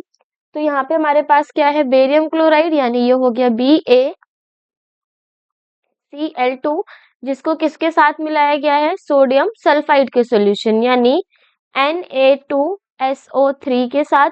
तो जब हमारा BaCl2 Na2SO3 के साथ रिएक्ट करता है तो फॉर्मेशन होती है हमारी वहां BaSO3 और NaCl की। रिएक्शन को बैलेंस करेंगे तो यहाँ पे आ जाएगा सिर्फ ट्वाइस ऑफ NaCl। अब अगर हम यहाँ पे ध्यान से देखें तो ये BaCl2 को अगर हम ब्रेक करेंगे तो ये हो जाएगा Ba2 प्लस और Cl नेगेटिव। ऐसे ही Na2SO3 को करेंगे तो ये हो जाएगा Na प्लस और SO3 2 नेगेटिव। अब इस रिएक्शन में आखिर में हुआ क्या है, जो हमारा Ba2 प्लस है वो Na को डिस्प्लेस करता है और SO3 के साथ कंबाइन होके BaSO3 की फॉर्मेशन करता है और Na प्लस Cl नेगेटिव के साथ रिएक्ट करके NaCl की फॉर्मेशन करता है। यानी यहाँ पर दो बार डिस्प्लेसमेंट हुई। और बी पार्ट में हमसे यही पूछा गया है कि जो यहाँ पे हमारा BaSO3 था, यही हमारा व्हाइट प्रेसिपिटेट था, यानी व्हाइट कलर की पीपीटी क्या हो गई, BaSO3। और हमसे बोला गया है बी पार्ट में कि other name can be given to this precipitation reaction. हम इस प्रेसिपिटेशन रिएक्शन का दूसरा नाम क्या दे सकते हैं? तो यहाँ पे हमारा दो बार डिस्प्लेसमेंट देखने को मिला है, तो ये हो जाएगा हमारा double displacement reaction. C part में पूछा गया है, on adding dilute hydrochloric acid to the reaction mixture white precipitate disappears, why?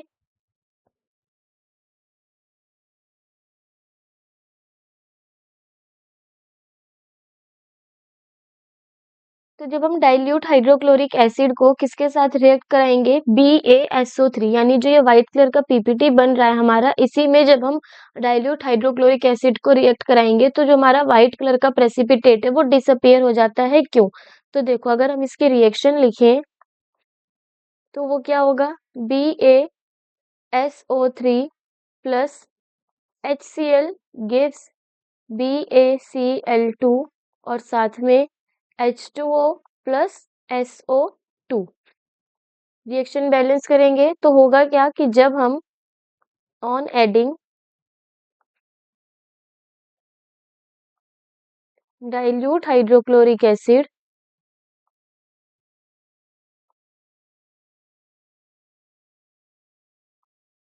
To the mixture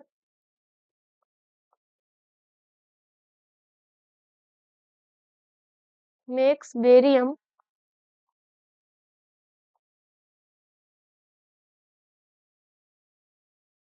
sulfite to react and form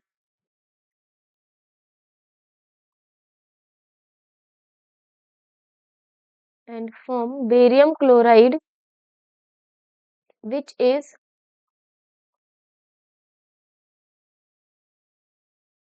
soluble in water, and thus the white precipitate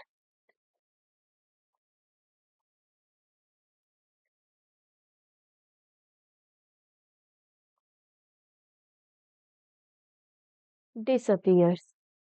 यानी जब हम barium sulphate यानी BaSO3 के solution को hydrochloric acid के साथ mix करते हैं तो बेरियम क्लोराइड, वाटर और सल्फर डाइऑक्साइड गैस की फॉर्मेशन होती है, जिसमें बेरियम सल्फाइड रिएक्ट करके जो BaCl2 है वो पानी में तो सॉल्युबल होता है, और जब वो पानी में सॉल्युबल होता है इसकी वजह से ही जो हमारा व्हाइट प्रेसिपिटेट फॉर्म हो रहा था वहां पे वो क्या हो जाएगा, डिसअपियर हो जाएगा।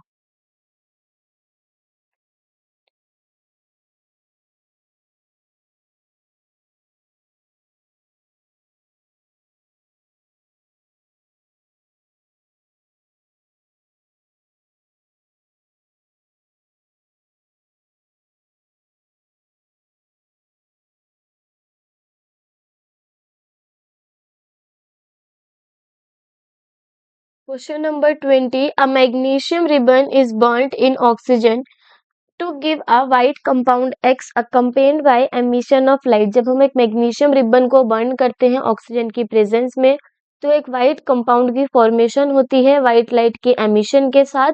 If the burning ribbon is now placed in an atmosphere of nitrogen it continues to burn and forms a compound Y.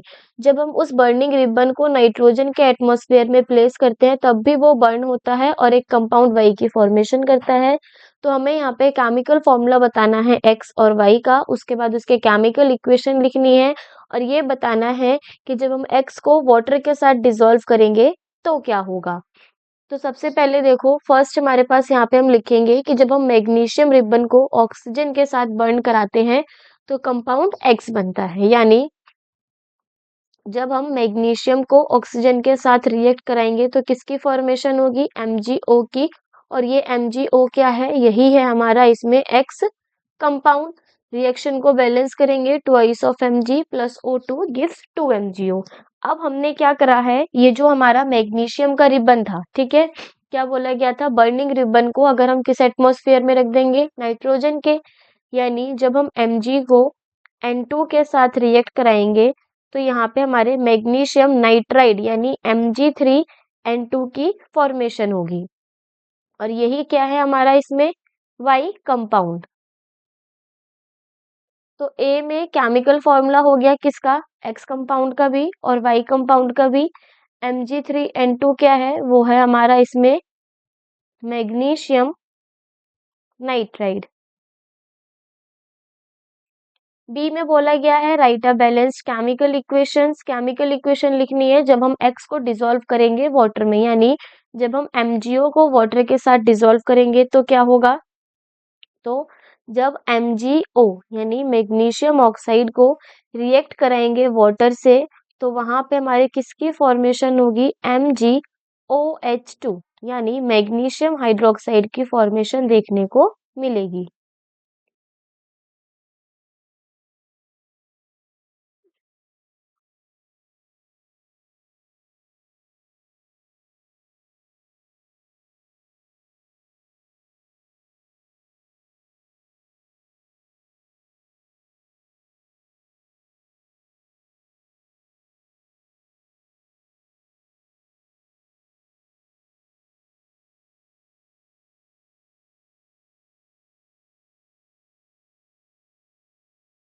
Question number 21. Which among the following are physical or chemical changes. इनमें से बताना है कि हमारा कौन सा physical change है और कौन सा केमिकल चेंज है. तो सबसे पहले इवेपोरेशन ऑफ अ पेट्रोल.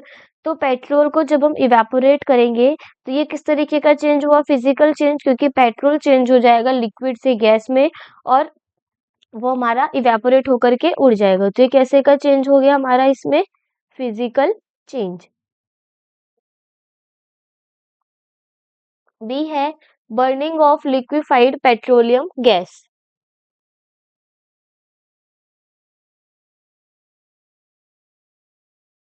तो जो हमारा बर्निंग ऑफ LPG है वो किस तरीके का चेंज है हमारा, एक केमिकल चेंज. सी में हमसे पूछा गया है इसमें heating of an iron rod to red hot. जो हमारी एक आयरन रोड है उसको हम हीट करेंगे जब तक वो रेड नहीं हो जाती. तो देखो ये किस तरीके का चेंज होगा, फिजिकल चेंज होगा, क्योंकि आयरन रोड को जब हम हीट करेंगे तो जो आयरन का कॉम्पोजिशन है वो चेंज नहीं होगा, जो Fe है वो Fe ही रहेगा.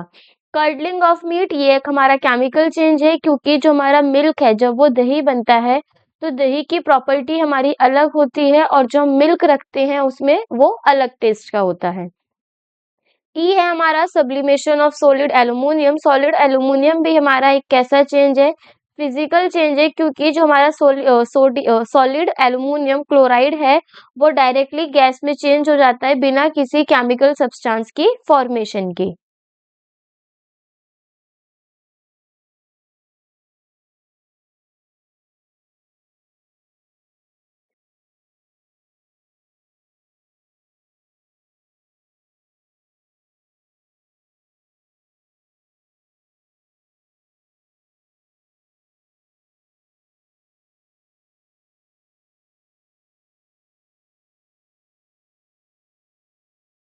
Question number 22, give differences between oxidation and reduction. हमें क्या करना है, ऑक्सीडेशन और रिडक्शन के बीच में क्या बताना है, डिफरेंस बताना है। तो देखो ऑक्सीडेशन में क्या होता है, इलेक्ट्रॉन का लॉस होता है, रिडक्शन में क्या होता है, इलेक्ट्रॉन का गेन होता है। अब ऑक्सीडेशन में हम क्या करते हैं, गेन ऑफ ऑक्सीजन भी करते हैं। तो सबसे पहले यहाँ पे एक डिफरेंस की टेबल बनाएंगे हम,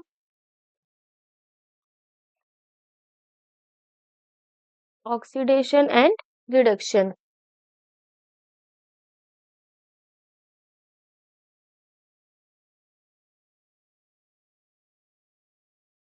तो फर्स्ट डिफरेंस क्या है इसमें, कि जो हमारा ऑक्सीडेशन है उसमें लॉस ऑफ इलेक्ट्रॉन्स होते हैं,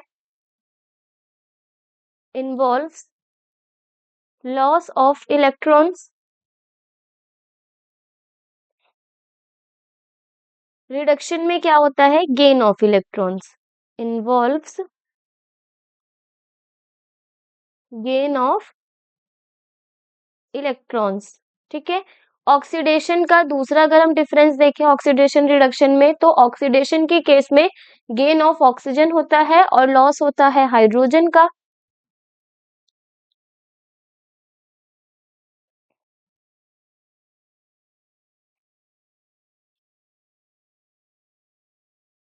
तो यहाँ पे हम लिखेंगे इन्वॉल्व्स गेन ऑफ ऑक्सीजन और द लॉस ऑफ हाइड्रोजन। और रिडक्शन के केस में क्या हो जाएगा, सेम इसी का उल्टा, यानी इन्वॉल्व्स गेन ऑफ हाइड्रोजन और द लॉस ऑफ ऑक्सीजन। एक डिफरेंस ये हो गया। अब एक थर्ड जो हमारा मेन डिफरेंस है वो है रिड्यूसिंग एजेंट और ऑक्सीडाइजिंग एजेंट के बेसिस पे। जब भी कोई ऑक्सीडेशन रिएक्शन होती है उसमें जिस भी सब्सटेंस का ऑक्सीडेशन होता है वो किसकी तरह बिहेव करता है, रिड्यूसिंग एजेंट की तरह। तो यहाँ पे हम लिखेंगे द सब्सटेंस that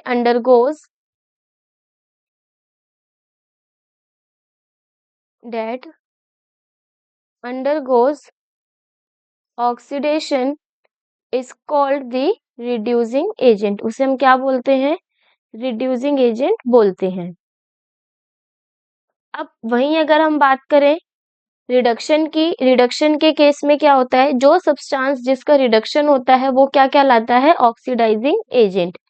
तो यहाँ पे हम लिखेंगे the substance that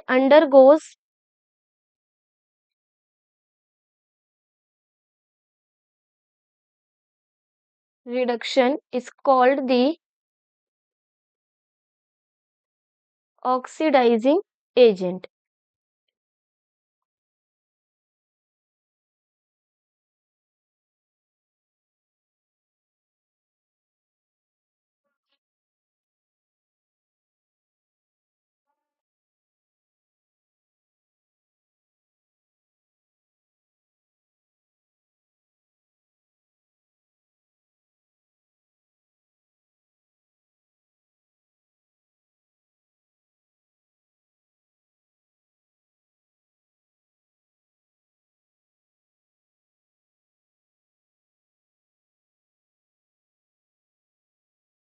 question number 23 में हमारे से बोला गया है define oxidizing and reducing agents by giving suitable examples. तो देखो ऑक्सीडाइजिंग एजेंट और रिड्यूसिंग एजेंट के बारे में हम ऑलरेडी अपने पिछले क्वेश्चन में पढ़ चुके हैं। तो यहाँ पे सिर्फ हम उनके एग्जांपल्स के बारे में बात करेंगे। तो एग्जांपल में अगर हम बात करें किसकी, ऑक्सीडाइजिंग एजेंट की, तो ऑक्सीडाइजिंग एजेंट क्या होते हैं, ऑक्सीडाइजिंग एजेंट हमारे वो सब्सटेंस होते हैं जो क्या करते हैं, इलेक्ट्रॉन को गेन करते हैं। जैसे अगर हम एग्जांपल देखें तो जब हमारा सोडियम क्लोराइड के साथ रिएक्ट करता है तो किसकी फॉर्मेशन करता है, NaCl की। यानी यहाँ पे जो Cl2 है वो किसकी तरह बिहेव करेगा, as a oxidizing agent behave करेगा। क्यों, क्योंकि वो सोडियम से एक इलेक्ट्रॉन को गेन करता है, इस वजह से उसे हम क्या बोलेंगे, ऑक्सीडाइजिंग एजेंट। वहीं अगर हम बात करें रिड्यूसिंग एजेंट के एग्जाम्पल की, तो रिड्यूसिंग एजेंट में भी हम सेम एग्जांपल लेंगे, Na+Cl2 गिव्स NaCl। अब यहाँ पे क्या होगा, रिड्यूसिंग एजेंट का मतलब होता है लॉस ऑफ इलेक्ट्रॉन। तो जो Na है वो जब Cl के साथ बॉन्डिंग करता है तो अपने एक इलेक्ट्रॉन को क्या करता है, लॉस करता है। तो यहाँ पे हमारा जो सोडियम है वो किसकी तरह बिहेव करेगा, एज अ रिड्यूसिंग एजेंट।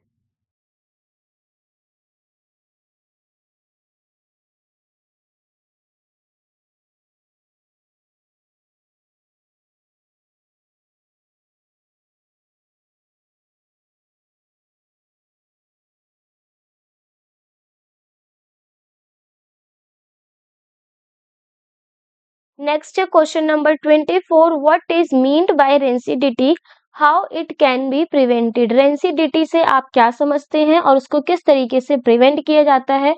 तो रेंसिडिटी हमारा एक तरीके का प्रोसेस होता है जिसमें धीरे धीरे ऑक्सीडेशन होता है, किसका, फैट्स का, ऑयल्स का, जो भी हमारे फूड मटेरियल में प्रेजेंट होते हैं। जब वो एयर के एक्सपोज में आते हैं उसकी वजह से जो हमारा फूड मटेरियल है उसका स्मेल और टेस्ट कैसा हो जाता है, चेंज हो जाता है।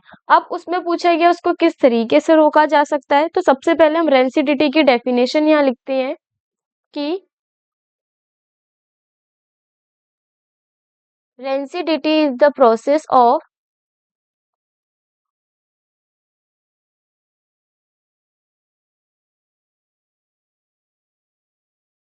Slow oxidation of fats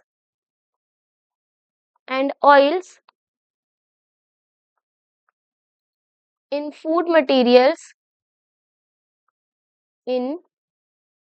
materials when exposed to air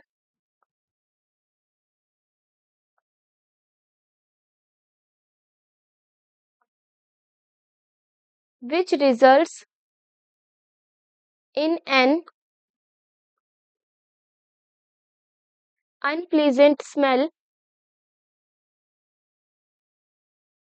and taste, जिसकी वजह से उसका टेस्ट और स्मेल दोनों क्या हो जाएगी, चेंज हो जाएगी। अब अगर उसको प्रिवेंट करना, उसको किस तरीके से रोकना है, तो प्रिवेंटेड बाय मेनी मेथड्स,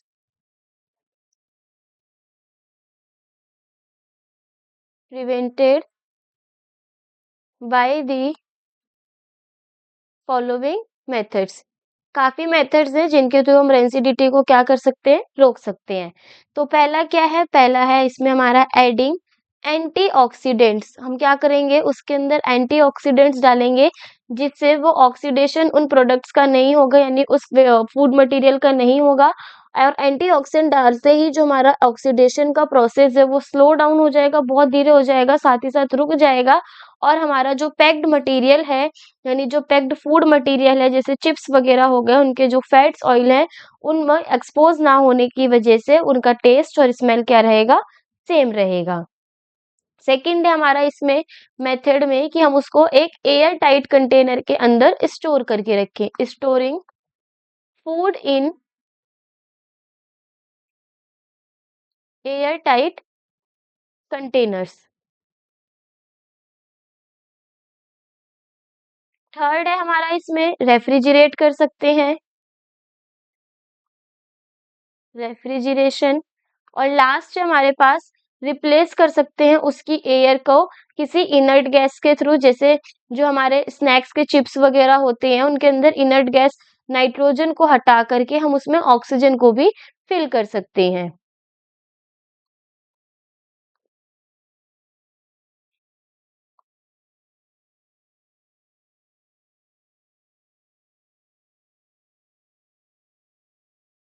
तो ये हमारे पास डिफरेंट डिफरेंट मेथड्स हैं जिनके थ्रू हम रेंसिडिटी का जो ऑक्सीडेशन का प्रोसेस है उसको रोक सकते हैं और अपने फूड मटेरियल का जो टेस्ट और स्मेल है उसको सही कर सकते हैं, मतलब उसमें किसी भी तरीके की अनप्लीजेंट स्मेल ना आए।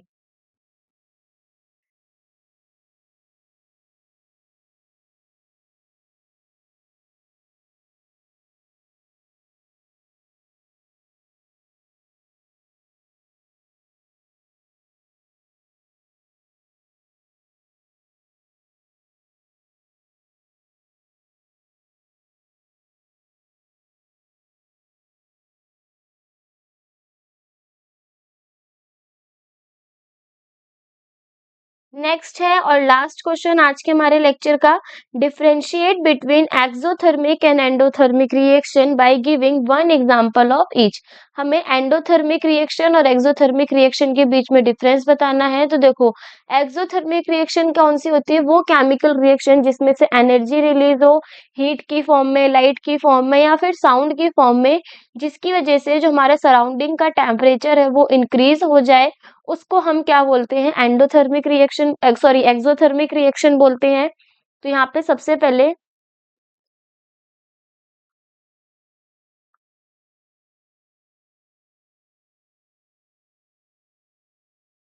एक्सोथर्मिक रिएक्शन और दूसरी है हमारी इसमें endothermic reaction.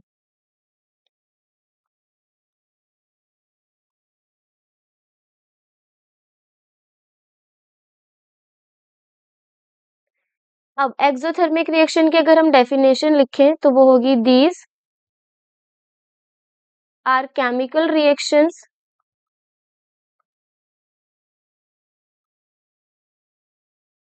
that release energy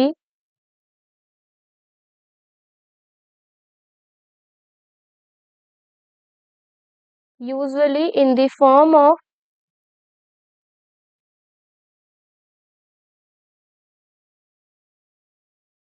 heat, light और sound into the surroundings। कहाँ पे, सराउंडिंग्स में।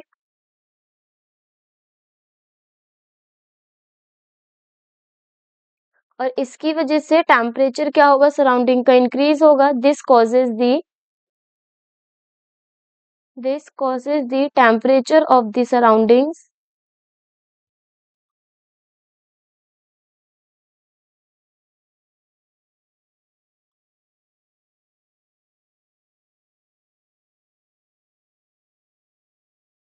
To increase. अब अगर हम इसके एग्जाम्पल की बात करें तो जब हम कार्बन को ऑक्सीजन के साथ रिएक्ट कराते हैं तो CO2 यानी कार्बन डाइऑक्साइड की फॉर्मेशन होती है और किसकी, हीट की फॉर्मेशन होती है। वहीं अगर हम इसमें एंडोथर्मिक रिएक्शन की बात करें तो एंडोथर्मिक रिएक्शन हमारी वो केमिकल रिएक्शंस होती हैं जिसमें सराउंडिंग से क्या एब्जॉर्ब की जाती है, एनर्जी एब्जॉर्ब की जाती है, जिसकी वजह से सराउंडिंग का जो टेम्परेचर है वो डिक्रीज हो जाता है। तो यहाँ पे अगर हम इसके डेफिनेशन लिखेंगे तो वो होगा, these are chemical reactions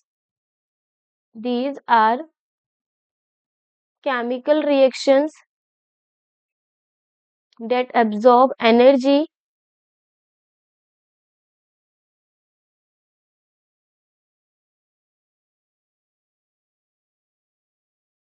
from the surroundings।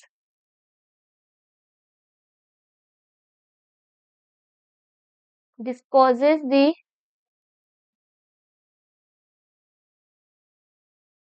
this causes the temperature of the surroundings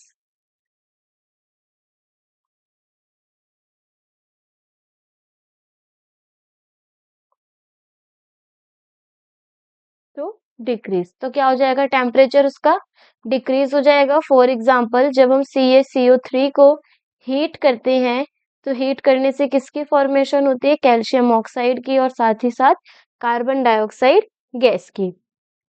तो यहाँ पर होते हैं हमारे टोटल 25 मोस्ट इम्पॉर्टेंट क्वेश्चंस इस चैप्टर के। तो अगर अभी तक हमने जितने भी इसमें के मोस्ट इम्पॉर्टेंट क्वेश्चंस किए हैं, अगर हम उसको समराइज करें, उसके की पॉइंट्स देखें कि किन किन टॉपिक से ज़्यादा क्वेश्चंस आए हैं, तो वो हमारे की पॉइंट्स क्या होंगे। सबसे पहले हमने यहाँ पर फिजिकल चेंज और केमिकल चेंज के बेसिस पे MCQ आ सकता है, क्योंकि अभी हमने एक क्वेश्चन किया था जिसमें फिजिकल और केमिकल चेंज बताना था। इस टॉपिक से जो है 1 मार्क्स का ही क्वेश्चन आएगा, इससे ज्यादा नहीं। ठीक है, नेक्स्ट हमें यहाँ पे टाइप्स ऑफ रिएक्शन पता होनी जरूरी है, और टाइप्स ऑफ रिएक्शन पता होने के साथ साथ उनके कुछ एग्जांपल्स भी पता होने चाहिए। ऑक्सीडेशन और रिडक्शन के बीच में जितना अच्छे से हो सके उतना अच्छे से इसका डिफरेंस याद कर लेना है। रेंसिडिटी का टॉपिक जो है वो हमारे सिलेबस से वैसे तो रिमूव है, लेकिन बाई चांस उसके भी क्वेश्चंस क्या आ जाते हैं, हमारे पेपर में पूछे जाते हैं, तो रेंसिडिटी के टॉपिक को भी अच्छे से करना है। एंड लास्ट अगर बात की जाए तो हमें एक्सोथर्मिक रिएक्शन और एंडोथर्मिक रिएक्शन के बीच में भी डिफरेंस पता होना चाहिए। तो जितने हो सके उतना डिफरेंस से रिलेटेड क्वेश्चंस को अच्छे से लर्न करना है, ताकि पेपर में कोई भी क्वेश्चन आए डिफरेंस रिलेटेड हम उसको स्किप ना कर सके। मिलते हैं अब अपने नेक्स्ट लेक्चर में, जिसमें हम करेंगे केमिस्ट्री का chapter number 2 acid basis and salt. Same इसी तरीके से पहले उसके इंपॉर्टेंट क्वेश्चंस को डिस्कस करेंगे, देन लास्ट में उन सारे क्वेश्चंस को डिस्कस करने के बाद हमें एक क्लियर कट पता चल जाएगा कि कौन से टॉपिक हमारे बहुत ज़्यादा इंपॉर्टेंट है, किससे ज़्यादा हमारे क्वेश्चंस आ सकते हैं, तो उनको भी ऐसे ही हम नोट डाउन करेंगे। तो अब मिलेंगे अपने नेक्स्ट लेक्चर में।